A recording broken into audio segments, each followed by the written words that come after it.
اعوذ باللہ من الشیطان الرجیم بسم اللہ الرحمن الرحیم۔ صحیح البخاری کتاب الایمان حدیث نمبر 39۔ حضرت صلی اللہ علیہ وآلہ وسلم نے فرمایا، بے شک دین آسان ہے، اور جو شخص دین میں سختی اختیار کرے گا تو دین اس پر غالب آ جائے گا اور اس کی سختی نہ چل سکے گی۔ بس اس لیے اپنے عمل میں پختگی اختیار کرو، اور جہاں تک ممکن ہو میانہ روی برتو، اور خوش ہو جاؤ کہ اس طرز عمل سے تم کو دارین کے فوائد حاصل ہوں گے، اور صبح اور دوپہر اور شام اور کسی قدر رات میں عبادت سے مدد حاصل کرو۔ نماز 5 وقتہ بھی مراد ہو سکتی ہے کہ پابندی سے ادا کرو۔ حدیث نمبر 40۔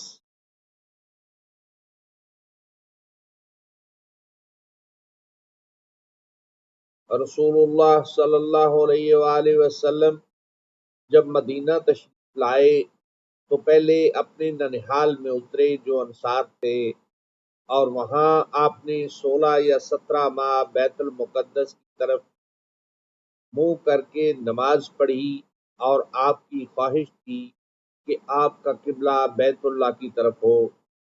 جب بیت اللہ کی طرف نماز پڑھنے کا حکم ہو گیا تو سب سے پہلی نماز جو آپ نے بیت اللہ کی طرف پڑھی عصر کی نماز تھی۔ وہاں آپ صلی اللہ علیہ وآلہ وسلم کے ساتھ لوگوں نے بھی نماز پڑھی۔ پھر آپ کے ساتھ نماز پڑھنے والوں میں سے ایک آدمی نکلا اور اس کا مسجد بنی حارثہ کی طرف گزر ہوا تو وہ لوگ رکوع میں تھے۔ وہ بولا کہ میں اللہ کی گواہی دیتا ہوں کہ میں نے رسول اللہ صلی اللہ علیہ وآلہ وسلم کے ساتھ مکہ کی طرف منہ کر کے نماز پڑھی ہے۔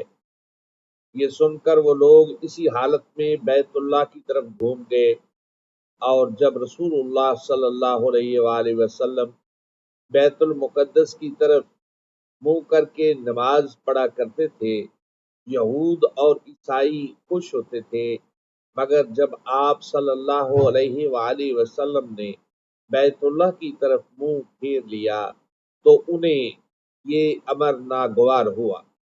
زہید ایک راوی کہتے ہیں کہ ہم سے ابو اسحاق نے برا سے یہ حدیث نقل کی ہے کہ قبلہ کی تبدیلی سے پہلے کچھ مسلمان انتقال کر چکے تھے، تو ہمیں یہ معلوم نہ ہو سکا کہ ان کی نمازوں کے بارے میں کیا کہیں۔ تب اللہ نے یہ آیت نازل کی، وَمَا كَانَ اللَّهُ لِيُضِيعَ إِيمَانَكُمْ، البقرہ 143۔